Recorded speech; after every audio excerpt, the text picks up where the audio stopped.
Welcome to Social Keys Check-In. I am president and founder of Social Keys, Adrian. So, I haven't done one of these videos in a while. I gotta get more consistent. I just don't like seeing myself on film. But anyway, so again, these are designed to be videos done in transit. So one thing was on my mind. One of the things I do as a consultant, and I also work with juveniles, high-risk offenders, high-risk juveniles for years. One of the things that was sticking out to me recently is that people's having a hard time figuring out how to get these children to stop carrying guns or shooting each other.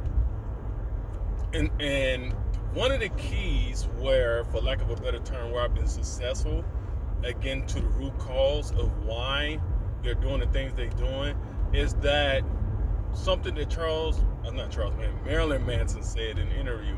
So I watched a lot of his interviews back in the day, and so when they had the Columbine shooting, people was blaming him for his music for why the kids, shot the students up, and they asked him a question. They said, "Okay, if you had the kids in front of you right now, what would you say to them?" And he answered in a way I'll never forget, because everybody was froze. And he said, "I wouldn't say anything. I would just listen," because apparently that's what no one done in their life. No one listened to him. That's why it went or escalated. He believed it escalated to that. And that's the whole thing with dealing with high-risk youth or men or women. Whatever. That's the thing I noticed with programs over the years. The programs or whatever you try to do is trying to tell them what they should be, what they should become, why they shouldn't do that. They pretty much know for the most part that, I probably shouldn't be robbing banks or robbing dope houses or shooting up my brother, or people in the neighborhood and all. They pretty much know that on some level. But that doesn't help them figure out why they're doing it. And so instead of just diving right in, why are you doing that? Why are you shooting people? You just hang out with them and spend time with them and just listen. What's your life like? That's why we call it check-in, because we have groups like check-in, like what's going on in your life, whatever.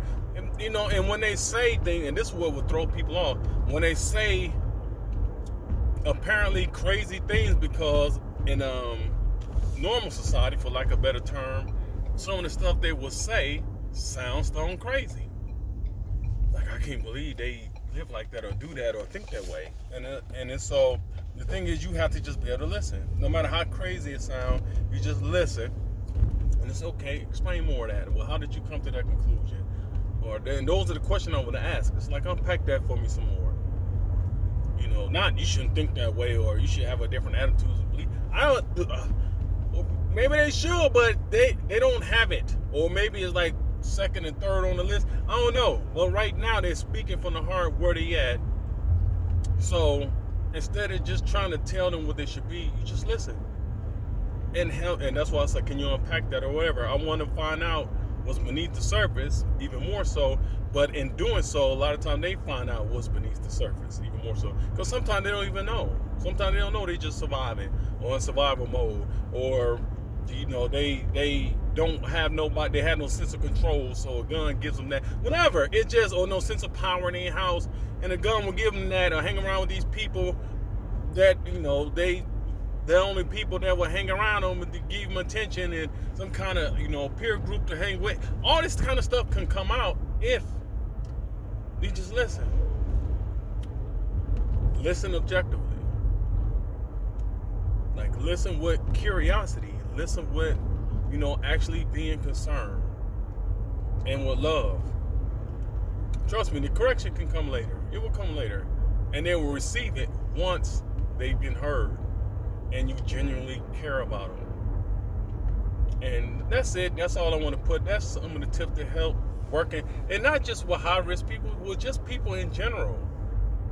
Everybody wants to be heard. And know what else everybody wants? And they don't know how to articulate it like this. Everybody wants to be loved unconditionally. Everybody wants that. Everybody wants to be loved where they at. And they are no exception. So That don't mean you co-signing on what they do or nothing. Love ain't got nothing to do with that. Love unconditionally means unconditionally. It's not an emotion. It's an act of the will. That's why we don't see much unconditional love. It's not enabling people. It's none of those things. Loving someone unconditionally is an act of your will, not an emotion. So with that being said, I'll go ahead and sign off now. And until next time, I'm out.